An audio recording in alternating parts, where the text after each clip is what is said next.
Real quick, once you've listened, we'd love to have your feedback. Find Trey at treygraham.substack.com or email us at treygraham@substack.com.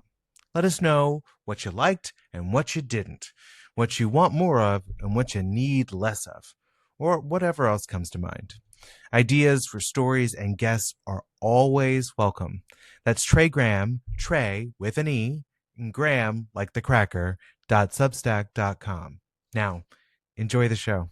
We all share imposter syndrome. It means we're good at what we do. I have learned this over the years. If you're not panicked at the last minute, why am I here? Do I actually know anything? I bought a beret for my the first time I directed something. I don't know. I was like, I need a beret. That'll clinch it. I need to save this for the show. Oh, sorry. Oh my God. This I cannot share on the show, so I will tell the story. Oh, good. Thanks for the warning. It's fine. I'll say it anyway. Hey everybody, welcome to the show. I am in fact your host for this little experiment that still in episode 3 does not have a name, but I am excited y'all are here today anyway for this live taping. This show is about having a little bit of fun, encouraging a little foolishness, and digging into conversation with the characters and the culture makers who make the District of Columbia special. My name is Trey Graham, and my operating philosophy is that in the larger scheme of things, I know nothing, so this show is not about me telling you what's happening in the nation's capital. It's about us going looking for what's happening together. And we're not doing it alone. Every episode of the show features what I call a plus one, which is basically just somebody I know or somebody I want to know, who's here to be a new co-host for each outing, a new good cop or maybe bad cop for each of our inquiries into how Washington culture gets shaped and shifted by the headline guests that we will interview together. These plus ones come from all kinds of workplaces and backgrounds, and we're going to talk about all kinds of things besides art and culture. The unpredictability of it is the whole idea. So with that in mind, we are sitting down to record episode 3 of this new project, and my plus one this time is a DC native, a 4-time Helen Hayes Award winner, and the director of the upcoming musical Tambo and Bones at Spooky Action Theater. Please welcome Ashley King. Hi. Thank Hi, you for Ashley. having me. Thank you so much for being with me. Ashley. This is not the first time we've met. No. We've had many really wonderful meetings at this point. It's worth disclosing for the sake of full accountability that Ashley and I are working together on the Helen Hayes Awards show. I am writing the script, and she is co-director of this year's ceremony. So we have already had a couple of offline giggles before sitting down today. Yeah, this time we actually have done it. This will be our second time. This is doing second this. year in a row. Yeah, It's true. second year in a row. You have to put up with me again. Yeah, I mean, gratefully. Yeah, now we know each other's humor, and we're gonna make a really great show, I think. Yes, indeed. So tell me a little bit more about you're a DC native. Tell me more about what's your deal. Tell me your path to where you are now and where you want to go beyond that. Okay, so I'm a little obnoxious when I say DC native. I am DC born, which I know is rare, so that's why I bring it up. Mm-hmm. But I'm more a DMV native, and I love highlighting that because it's not just about where I was raised. Because if full disclosure, I was an Army brat, so I really was raised up and down the East Coast. But DMV has been my cultural home and where I received all of my arts education for the entirety of my life, because being in proximity to all of these great theater homes, these theater houses in my youth meant that I did a number of shows with Debbie Allen starting in fourth grade. The summer of fourth grade, all the way through high school, every year or every other year when she had that contract with the Family Theater at the Kennedy Center. Mm-hmm. And so it's when I put that in my bios, it's not about just being raised in the culture of DC as we know it. It's also being educated by the culture and the theater community of DC, and that everything I do is a reflection of some of these great artists that I had the opportunity to be in the room with at a young age. All right, so I want to pick up on that. When I talk to people about DC arts culture, I have a set of things that I say. How do you describe DC arts culture or DC theater culture? What does it mean to you? What does it feel like to you? I think we have to remember the size of DC proper, and then also why people make fun of calling it the DMV out of the DMV area, but why we keep saying that because of the accessibility of all these different suburbs of DC. Mm-hmm. But that because it is so small, that history and creation and innovation are inherently combined at all times, that it is more or less impossible to create art or any, I'll stick with art for now, to create art without honoring the history, without it being infused with the history of the space in which you're creating it. You know that when we do these land acknowledgments on the first day of rehearsal, but also just the reality, that you're performing in historical buildings, like designated historical buildings, and then also just like as a Black woman, the rich Black culture in DC that also is infused in everything, and that's from both my theater career to food. Like that's also what I include in culture. What is your go-to dish? My go-to dish DC that I dish. make. Oh, well, I mean, it's going to be a half smoke. It's but got to that's be half smoke, right? like, Okay, yeah. fine, half smoked. Tell me, we have you here today specifically because our headline guest, who we'll introduce and talk more to and about in a moment, is a professional musician. And I know that a lot of the work you do, most of the work you do in the theater is music related. So let's talk a little bit about that path. Where did you, me, yes, yeah. you talked about Debbie Allen and coming up there. So obviously dance, Yeah. but also what are the other factors, the other facets of your musical theater? I have one of those really incredible moms. Shout out to Stacey King Nesby, who pushed me from a very young age. The joke, we make sure it's like every year. The joke phrase of Stacey King's is "Sure you can." Sorry, it's not a joke to her. But we use it as a joke. No matter what, you're like, oh, I'm doing this show, but I want to see this thing, or even I want to wear this outfit, but this thread is coming off. Her answer is always, sure you can. Well, case in point, we had this silly bit in the Helen Hayes Awards show last year where we decided it would be a good idea for one of the hosts to make an entrance leading a mob of revolutionaries in Les Mis drag. But in the next segment, he had to be back in his tux. So we're like, he's going to rip, it's going to be a full reveal. It's going to be a tearaway, and it's going to be a full reveal. And we're like, we have no idea where to get that. Stacey's mom. Yeah. I'm sorry. My mom, Stacey. Yeah, she's with her relationship with the Washington Opera. A friend in wardrobe there was able to get these pieces and rigged it up real fast and did fittings with Mike like overnight. So yes, she's the original Sure You Can, which leads me to say, in terms of my upbringing, I started dance at 3. Music and movement have always been how I'm most comfortable expressing myself. And because of also the support and pushing of Stacey Lee, of course, I also played flute. Like, I don't know who didn't. Played flute for most of my youth. And yeah, I think that's when it comes down to it, it's still going to come back to movement and how movement is inherently musical when it comes to my relationship to music. Small world sidebar. I don't know if you know this, you probably do, but Solomon Haile Selassie, who's the producer for this show and our mutual acquaintance, sitting over right over there, he's the dude who gave the crystal flute to Lizzo for that particular viral moment. No, That's I our did guy. not know that. That's our guy. He made that happen. Whoa. James Madison's 100% crystal flute that Lizzo played. That's That's Solo. When are we getting him up here to interview? We're working on it. Oh, wow. Tell me a little bit about some of the shows you've worked on around here. I know a little bit of your resume going back as far as Hedwig and maybe Dreamgirls. Did you work on Dreamgirls at Signature? I did. I was. Okay, tell me more. Nova White Payton's cover. What a battleground to find out what your limits are to cover Nova. Truly a force. We all know she's incredible. But yeah, no, because I was raised here. I started in professional theater fairly early. So I started in Joseph and the Amazing Technicolor Dreamcoat at Olney, and I think I've done 12 productions as a performer at Olney. And then did Hairspray and Dreamgirls at SIG, and there's a lot of on my resume as a performer. But you mean like as a? I was going to ask you to clarify. Were you performing in this, or were you working as a choreographer director at some point? I left school thinking that I was going to be a choreographer.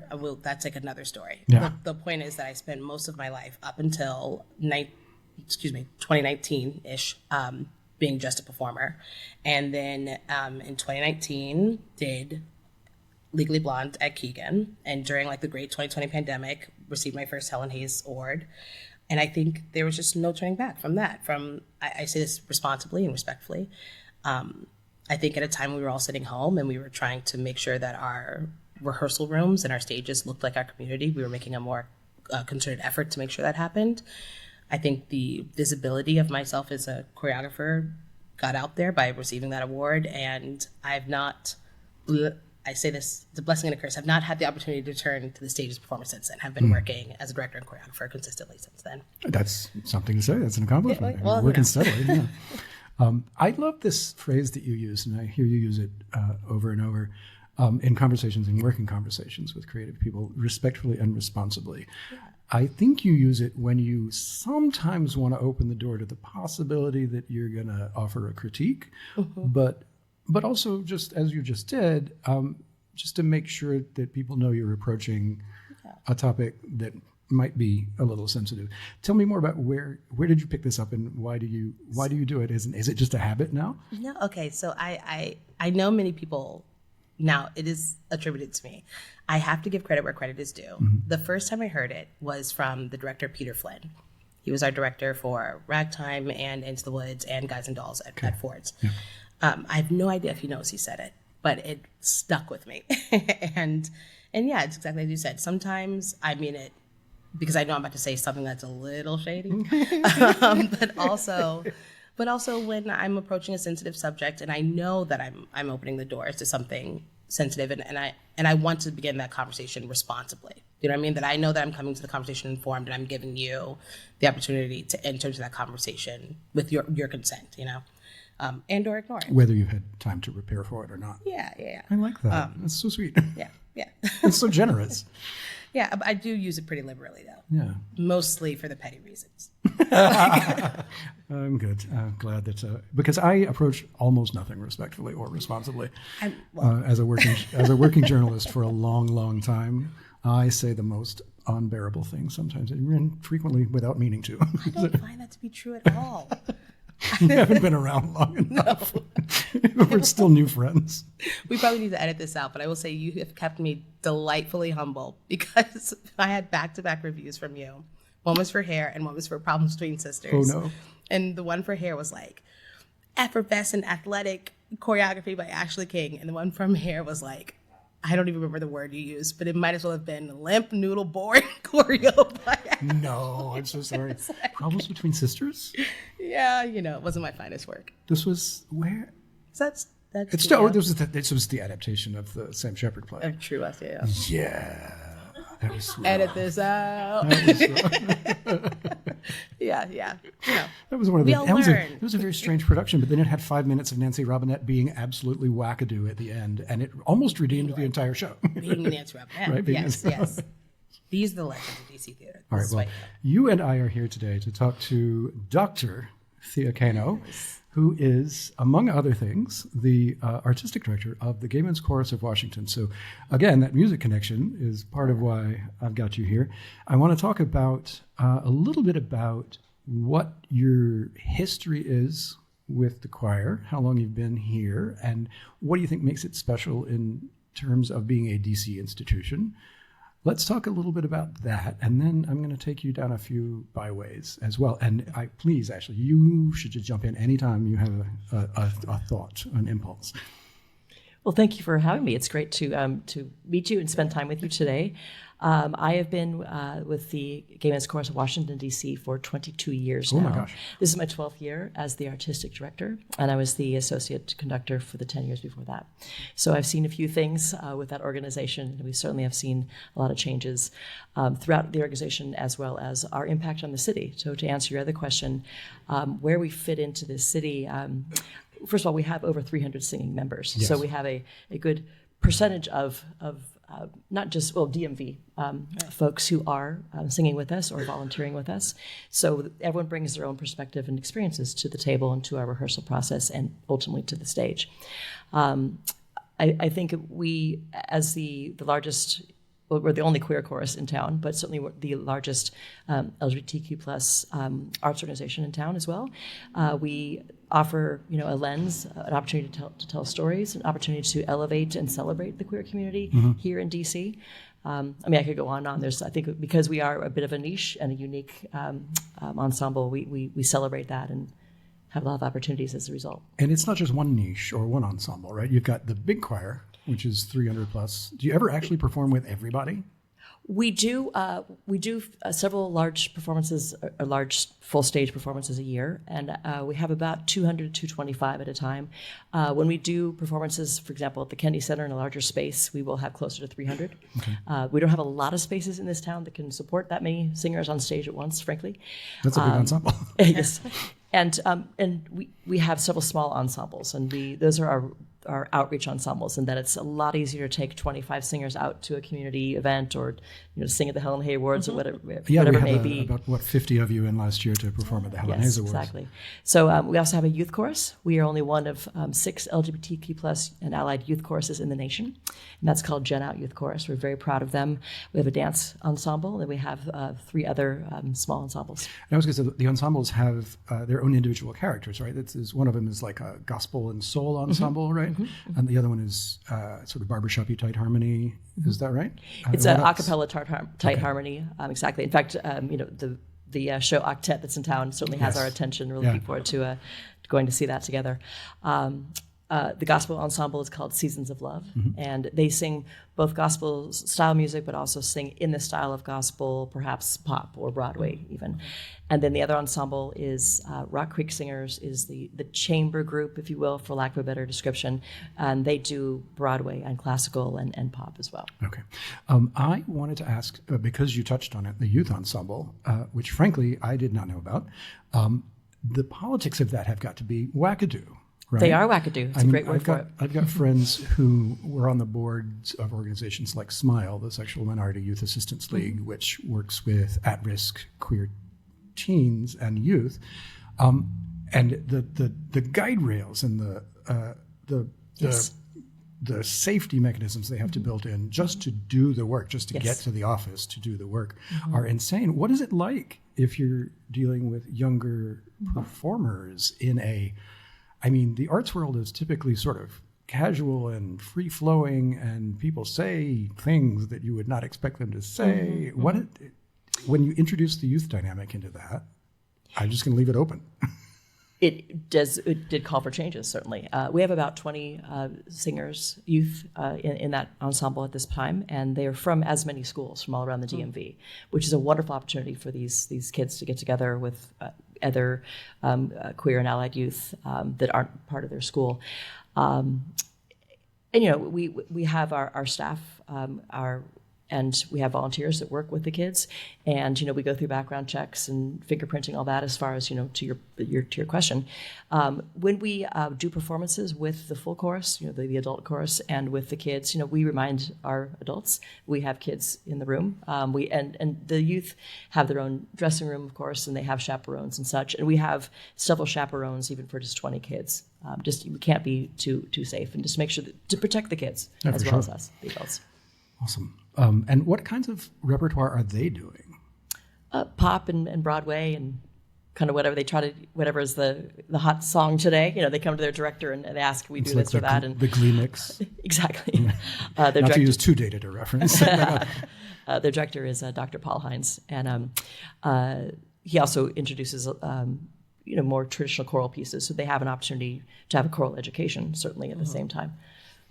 Talk to me about that part of the mission, the sort of expanding people's horizons about music. Is that as much for the benefit of the people in the chorus as it is for the audience, or is there a different calculus at play? That is so interesting, because our mission is to expand the horizons of the queer community, and to share the story and elevate the community using music as our vehicle to do so. So it's interesting you asked that question the way you've posed it. I've not thought of that. That said, in our programming, we really strive to represent as many diversity of style of music and technique, so that the goal is always to have someone to come into the audience and see themselves represented on that stage at some point. It might not be in that show, but at some point in the season. And that might be through music. It might be through a story that's told. And we tell a lot of stories from from the stage, not just through the music, but actually have members step forward and tell a personal story to much like patter in a cabaret, but to set up the song, but to, again, further the theme of the show, which is often or always connected to our mission, which is to raise our voice for equality. So music is a vehicle to do that. So we'll have, we also want it to be an entertaining, show. So we're going to have a variety of tempos and styles and flavors so that, again, a little something for everyone. Responsibly, I guess I wonder, what does a rehearsal look like? Because it sounds like the choir is a service to the community, but I also know that it's a place for community. So do you all get together, maybe specifically asking about your youth group, but all of it, are you getting together sometimes just to talk and have community, or is it always about the service to the community? Is it always about rehearsal? Well, it's interesting. The Blade for several years in a row have awarded to GMCW the best LGBTQ plus social group in town. This is the Washington Blade, the gay newspaper. Exactly, in Washington, exactly. DC. So not the best music group, but the best social group, which is so interesting to me. But you can see why if you open our calendar. And to your point, your question, we rehearse Sunday nights for 3 hours. We have additional rehearsals for our small ensembles, additional rehearsal for the youth chorus, and then also for our soloists and our dancers. So throughout the week, there are rehearsals going on. But we also, on the calendar, have social events. We'll have the tenor one and baritone mixer. We have play readings. That started during COVID. When that, why don't we pick a play or a musical to read, from our living rooms via Zoom? And that has stuck. And there used to be an occasional annual musical. I don't know if it was annual, but there used to be an occasional musical that you all would stage. I think the last one I saw was Best Little Whorehouse at Lisner. That was a long time ago. Yes. But are you still in the business of doing stage shows? Our shows, not musicals per se, the way in the traditional sense. We have production numbers throughout our shows because we have this dance company. So 4 or 5 of the pieces that we sing will have dancers. We have not done a book musical for quite a while, for several reasons, but one being that we are so big, as I described earlier, and when you stage a musical, we did Grease, for example. It was such fun. There were at least 100 kids in that schoolyard. Right. So, and we did How to Succeed in Business, a lot of secretaries up there. So there's only so much you can do with that many singers. Ashley King, what would you do with 300 people at your disposal as you're staging a show? Okay, so a question like that, it brings me back to like youth education. So this is going to sound like I'm infantilizing this group, but I'm always going to say Seussical the musical. Like that's like you can have an untold number of citizens of the jungle, and everyone just gets to be fabulous and perform and sing and dance. And we want to make it worth their time. They are dues-paying members, and they deserve to be on stage and be all part of it all. And we don't want someone to come in just for 3 minutes of a show. So it's hard to. I remember a concert where one of the numbers was I can't remember the title of the number, but it's that thing from Will Rogers Follies, I believe, where they do the hands and the gloves. Yes, there must have been 60 people in that line, or it felt like it anyway. It felt like it. That's great. Where was this? I think it was 16. Oh. But I'm glad that it had that impact. We do that pretty much every year at the holiday show. Oh, okay. It's one of those pieces. It's like the Falling Soldiers for the Rockettes.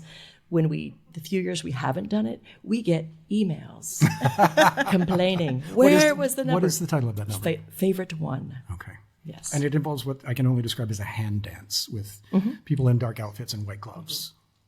The costumes always change, but yes, exactly. You can call it a hand dance, but there are legs kicking high as well. So it's just very, very synchronized, such as the Rockettes. We've talked a little bit about the current mission. You've given us language around that, which I appreciate. I want to dig, since you've been here for 22 years, I want to ask you about what you know and what you feel about the history of queer choirs. The technical word for this is gala choruses, right? That's what the association is called. Yes. Gala choruses or gala choruses. If my understanding of the history of this movement, which is a real movement among creative people or performing arts communities in various cities across the country, is that it kind of got kickstarted in the wake, as it was born out of grief in the wake of the assassination of Harvey Milk. The San Francisco Gay Men's Chorus came together immediately in the aftermath of that. And it sort of was about pushing back and resisting and insisting on being seen. And then, of course, later, a decade or so later, a decade or two later, it became heavily inflected by the AIDS crisis and response to those astonishing losses. What is that history mean for a queer choir in 2026, in the 21st century, and with everything that's going on right now? I mean, it's easy to bring it back to resistance and politics and visibility, but what else maybe does it mean to you? Sure. We often refer to the shoulders on which we stand, and that small group of very brave folks who came together on a Sunday night 45 years ago to have a rehearsal in someone's living room. Because they had seen San Francisco, you mentioned them. When San Francisco Gay Men's Chorus came to the Kennedy Center, it was in, I believe it was 1981, right around there. And actually it was a woman and her sister, or these two women, who saw the concert and turned to each other and said, we need something like this in Washington, D.C. So they brought some of their gay men friends together, and they created flyers. And they put them all around the DuPont Circle area and said, hey, a week from Sunday, bring that music that you all have in your piano bench from high school that you never returned, and let's sit around the piano and sing. And that was a Sunday night, I'll note. And to this day, we still rehearse on Sunday nights in honor of that group of folks. And you're right. Back then, it was a safe place, first of all, to come together as the AIDS crisis continued. I know GMCW they were singing for funerals a couple times a week. I'll jump really quickly chronologically on the timeline. When I was first interviewed, when I had just taken the position as the artistic director, I was interviewed, I think by Metro Weekly, and one of the questions will we need gala choruses? Right. What's the point now? Yeah. And then I think it was right after marriage equality. Well, we got what we wanted. Right. What else is left? We certainly have equality now, right? Military is done. Fast forward. So back to 2026. Right. So the other thing too that often I'll throw into this conversation, I think it's an important point, is that we are called the Gay Men's Chorus of Washington, D.C. I think the biggest change I've seen in the last 10 years or so is that we are not entirely gay men in the organization. And we have several cis women in our group. We have 15, 20 trans non-binary folks, and we're very, very proud of the diversity culturally and as far as orientation goes as well. So we represent more of what that equality picture looks like, what more of that DEI picture looks like, and we're not exclusively gay men. And the question has come up many times, should we change our name? But getting back to the shoulders on which we stand and why this movement was started was for a safe place for gay men to come together. And at the time, they had a hard time, our original founding members had a hard time finding a place to perform. Folks wouldn't return the phone calls or said, no, we're booked, even though they weren't. So now, fast forward to 2026, we have things such as the Kennedy Center. The Kennedy Center canceling performances. Right. So, the pendulum continues to swing. So now we feel, talk about job security, we have plenty of work that's still left to do. And, fortunately, we have the arts as that vehicle. So getting back to we were talking about the programming and an opportunity to tell stories so that we can, one heart at a time out in the audience, change hearts and open some minds. And we sort of dropped that reference casually in passing about the Kennedy Center canceling program. You guys were specifically uninvited from a major, high-profile World Pride scheduled event, right? Tell me more about what that was like and how quickly did you have to pivot and what became of it? So I can share with you, of course, our timeline, the facts of how this all unfolded, but we were invited by the NSO, the National Symphony Orchestra, to perform with them as part of their World Pride concert, which was to have been in June, of course, of last year. And we were invited maybe a year before then to start talking, of course. We started rehearsing in December, about 6 months out, which is a few things here and there, including auditions for our singers to be understudies for the Broadway folks they were bringing in to be the headliners. And the piece was to be A Peacock Among Pigeons, which is based on a children's book of the same name. And it's a classic kind of bullying story where the baby peacock has all these bright colors and the pigeons laugh at it, a little too showy. Right, a little too showy. So on the website of the Kennedy Center, it described the show, finding your authentic selves and celebrating diversity, all those kind of flashpoint words.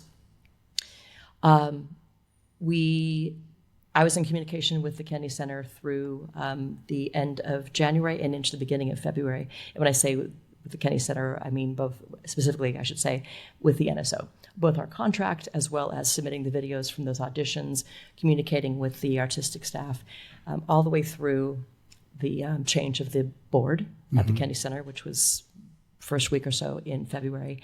And then a couple days later, I went on to the website and saw that the Kennedy Center website and saw that the show had been taken down. Not replaced, just it wasn't there. So I decided not to poke the bear. I waited a couple days, and I got an email from the composer saying that you probably saw our show has been canceled. And I responded, I'm not surprised. I hope we can work together at another time. So then I told the singers a few days later at a rehearsal, and one of our singers is married to one of the players of the NSO. So, of course, went home and talked to his husband about Got that. the dish. Right. Fast forward maybe 3 days, it all hits the news. And then I got a call the next day from the executive director of the NSO, and she said, Thea, this concert was canceled in January. To which I said, well, we were rehearsing all the way through into February with your team over there. So that's not my understanding. And they just kept leaning into that. That is, and to this day, that's what they lean into. So I don't know their truth. I only know ours. Even a couple days later, the Kennedy Center called me and asked if I would, on the record, say that, I knew it was canceled in January. And I said, I can't do that because I have emails time-stamped and dated into February. Right. So what became of the show? You turned it into something. You did something with exactly. This so we'd already started misfortune. rehearsing it, and it's such a lovely story. And of course, we had World Pride here in Washington, D.C. last year. And as part of that, the chorus produced a 2-week choral festival, the World Pride International Choral Festival. We had 50 performances in 16 days with 25 choruses, 30 choruses, 25 venues, I forget the numbers. But we decided to make A Peacock Among Pigeons kind of the headliner of that. And so the chorus performed it 4 or 5 times as part of that festival around the DMV area. And did I hear about an out-of-town excursion for it as well? Not that particular piece, but one of the first emails I received after the announcement went out that our show had been canceled was Carnegie Hall reached out and said, you are welcome here. And they offered a couple dates, and we said, we'll take that one in June. And so we went up, and this, by the way, was completely on their dime. They said, we want you here. And to come out on that stage at the Carnegie Hall, and we sang a piece, and I turned to the audience, and I thanked our friends here at Carnegie Hall for opening their doors and for celebrating diversity in their programming. And the audience just went nuts. It was really wonderful. It was very cathartic, frankly. I can imagine. And so in your case, the answer to how do you get to Carnegie Hall is encounter a hostile administration. Apparently. What else? I want to circle back on something. You talked about safe spaces for some of the early choir members, and you talked about changing the name or considering changing the name of the ensemble. That's a hell of a circle to come round, because my understanding is that some of the early queer choruses were not in a position to use the word gay or lesbian in their own names. Correct. The most famous example is, I guess, the Dallas choir is called the Turtle Creek Chorale to this day, right? It doesn't brand itself as a queer choir necessarily. And then even ensembles as famous as Chanticleer, right? That started as an all-gay ensemble, did it not? I don't know the answer to We that should probably question. not speak to that with authority, but that's my sense is that it started as a community choir and now has become this rather famous international a cappella ensemble with people whose names you would know as alumni, but they weren't able to be open in that way. So the idea that you're now in a place where even in this environment you're considering changing your name to reflect more diversity and reflect that evolution is kind of remarkable. Right. It's not that we're considering it actively, I should say, because some members will listen to this and think, "What? We are?" I'm sorry, everyone. No, but I will say it's our 45th anniversary, and for our 40th anniversary, we did do a deep dive, and we interviewed all of our members and our supporters, and one of the questions was, should we keep this name? And at the time, 85% of the responses were yes, we should keep the name because we are the Gay Men's Chorus, and these are the shoulders on which we stand, as I said earlier. If we were to pull them now, that might be a little different. The number might be a little less. But, the idea that we are not just singing for gay men, but for the queer community and for marginalized citizens, period. And again, we try to reflect that in our programming. And as a result, I think because of that programming, we are also drawing more of a diverse audience, as well as our singing and dancing and supporting members. A couple of examples maybe of programming, composers or performers that you've chosen to work with specifically on that point? I think it's actually themes, if you will, of a concert. And I think we had one banner year that we had a show called Trans America, and it's the first time we had a show that really focused on the trans community. Mm-hmm. And then the same year we had a show called Let Freedom Sing, and focused on the Black community and specifically the intersection with the queer community. And we saw more African American members auditioning than before, more trans members than ever before. So now I'll say, as the artistic director, my responsibility is to continue to keep folks in the light and to be seen, all of our members, so that they feel represented and their voice represented. Speaking of voices of different members of the community, this is something that we're encountering more and more in musical theater, and wanting to make sure that people are able to represent themselves authentically and be respected in the room. How are you navigating a voice presentation versus voice part versus gender presentation? Mm-hmm. I guess I don't have a more specific way of phrasing that.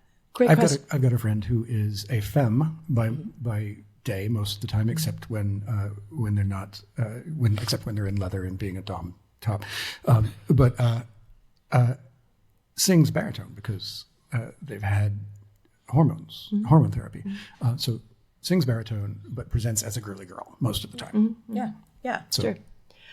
You just need to be able to sing in the tenor bass range in a healthy way. I mean, a way that's not going to hurt your voice. And we have, as I mentioned, we have several trans members and some who are currently in their transition with particularly their voice and in different places of where they are in their in the transition. Excuse me, where as long as they can sing within that range, and I'm not hearing any pain, or they're not reporting any pain.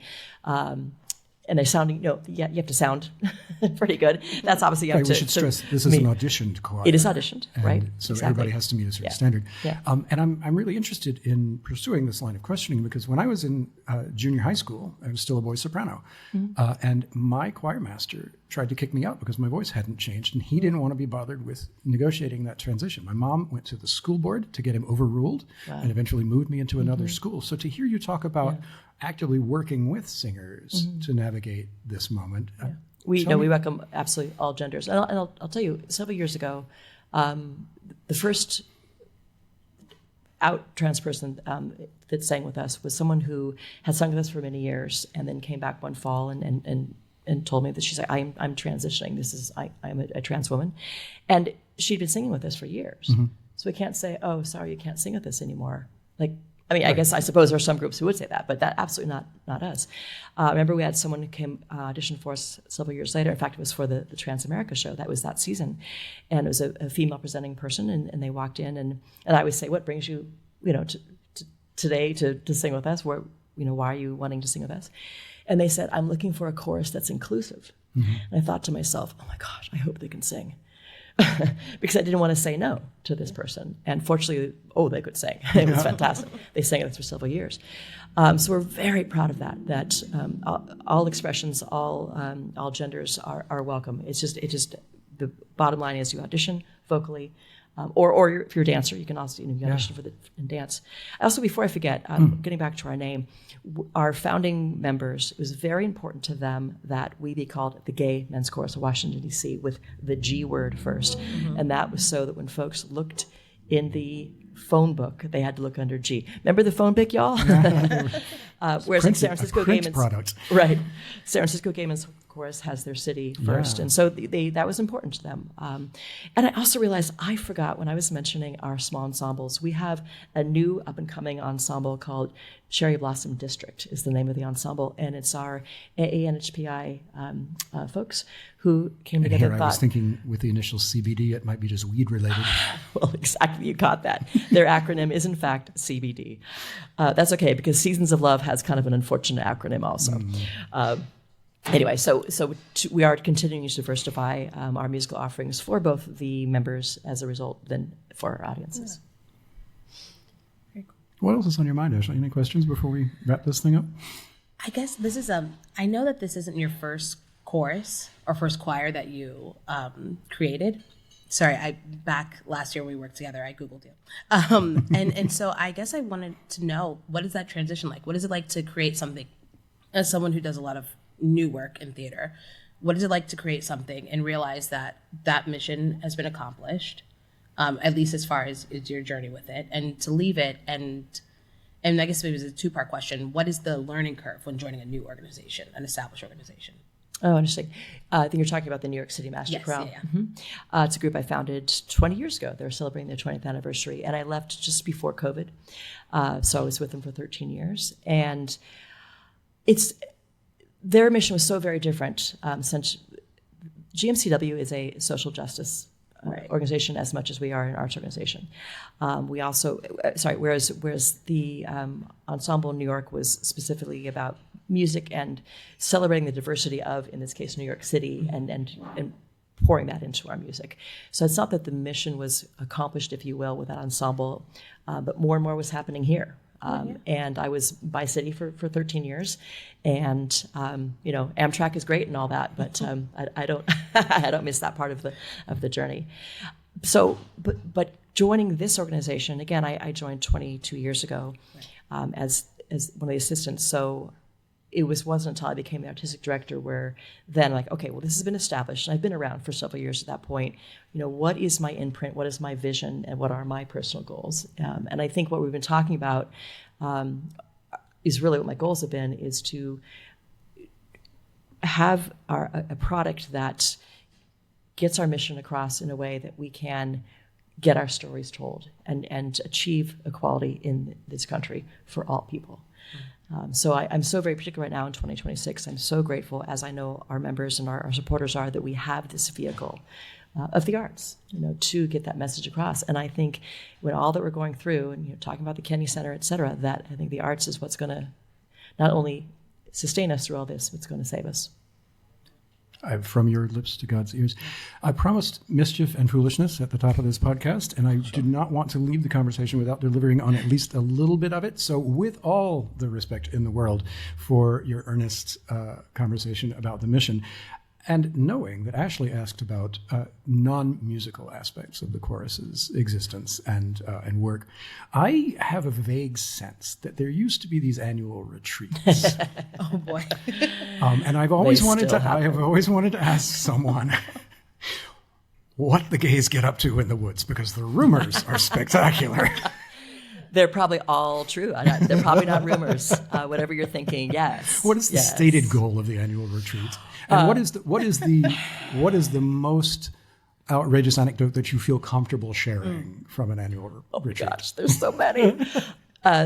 There's many goals. Depends who you ask. It's very social. It really, at the end of the day, it's social. Now, as the AD, I'm like, okay, kids, we're going to rehearse Friday night for a couple hours and Saturday for a few hours. But the real focus is Saturday night of this said weekend every fall is the No Talent Show. Now, this is a crowd that has tremendous talent. So the U-Hauls that pull up with all the gear and the costumes and then this and that is truly remarkable. And you see this Broadway level talent shows that come together. It's a lot of debauchery and shenanigans, and definitely R+ rated. What can I share? There's themes in the parties. They decorate the cabins. Yeah, I don't know. Just really use your imagination, and I promise you are right on target. Awesome.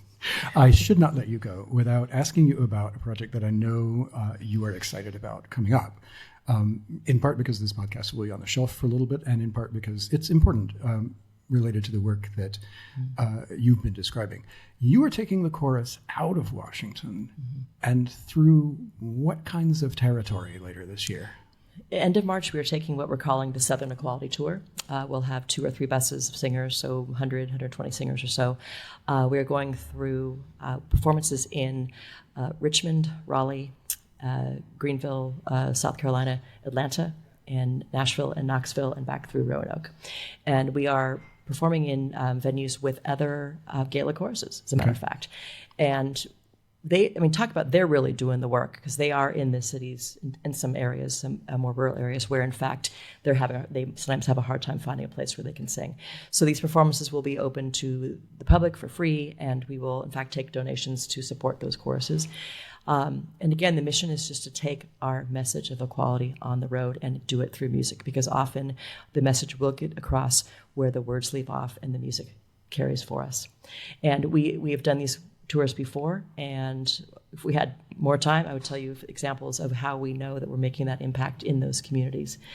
So we're really excited about it, and it'll be 2 performances a day for 4 days. Nice. Wow. Well, thank you so much for being with us. We're going to do the little thing where we go around the table and talk about something we're excited about, I hope. Did we all come prepared, or am I sandbagging you with this? Okay, good. What I'm excited about coming up is my dear friend who I mentioned in another episode of this podcast, Jose Carrasquillo, a very fine director and creative person, is opening Between Riverside and Crazy, the show by Stephen Adly Girgis. It's coming up at First Stage Theater in February, the middle of February through, I think, the middle of March or the early part of March. First Stage is one of the, I don't want to say outer reaches, but it's one of the smaller companies in the DMV, and it is in the V part of the DMV. It's out at like Tyson's or Herndon. You can get there on the Metro, though. I've done it. Spring Hill. I have gone to the Spring Hill Metro, and then it's like a 2-block walk. It's so super.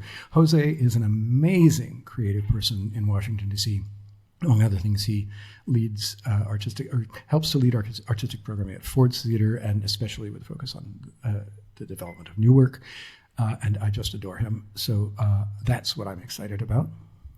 Ashley. Yeah, so shameless, selfish plug here. I'm very excited to be working on the play Tambo and Bones at Spooky.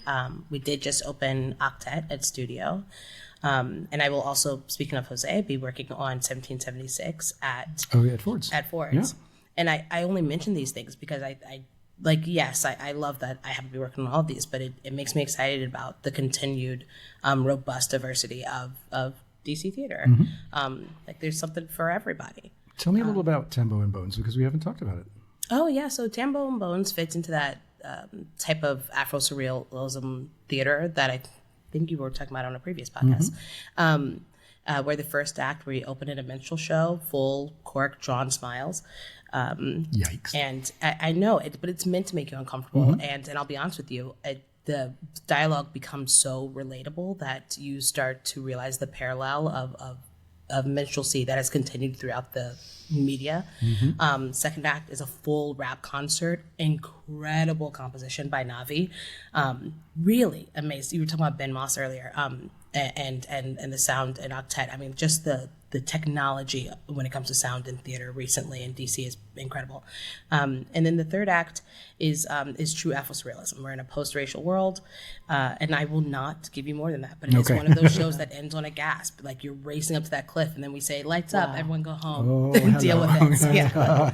Love that. So those are the things that get me excited. Well, I am looking forward to it. Spooky Action is one of the more interesting small troops working in the city. Consistently provocative and always interesting and thought-provoking. So, Dr. Kano, what have you got for us? Well, I just got my ticket to see Octet at Studio just today. I'll see it in a few weeks. I have a ticket to see Shea Joey at Arena, which looks great. I'm very excited that young John Lewis will be at the Atlas, and shout out to the Atlas Performing Arts Center. That's one of our collaborating partners. We love them. And then my shameless plug is that our small ensemble, Seasons of Love, will be presenting their annual Heart and Soul concert in celebration of Black History Month at the Howard Theater on the 21st of February. And that's going to feature gospel and pop, but also 90s house music. And our dance company will be there too. It's going to be hot. So check us out, Howard Theater, the 21st of February. I am entirely there. Thank you both so much. Thank you, Thea. Thank you, Ashley. That is it for this episode of this podcast that has no name. I'm Trey Graham. My co-founder and executive producer, without whom none of this would have happened, is Solomon Haile Selassie, and our production assistant for today's live taping is Megan Hanna. Many thanks to them both, and to today's plush one, again, Ashley King. You can follow her on the socials at... You can find me on Instagram at just-king. You'll find nothing but kids and chaos, but come on over. And special thanks to our venue sponsors here at the Barrel House Cafe and Bar. Christopher Lynch and Viva Ranjit are the co-owners. We had help, too, from Ashley Ray and Kushbu at the bar and all the rest of the terrific staff here. My own special and extremely personal appreciation goes to founding sponsors Martha Mountain, Stephen Mazzola, Kim Bryant, and Sandra Russell. This experiment would never have gotten off the ground without their sustained encouragement and financial support. Thank you to them. Thank you to all of you in the house for being here. Next time. You did it.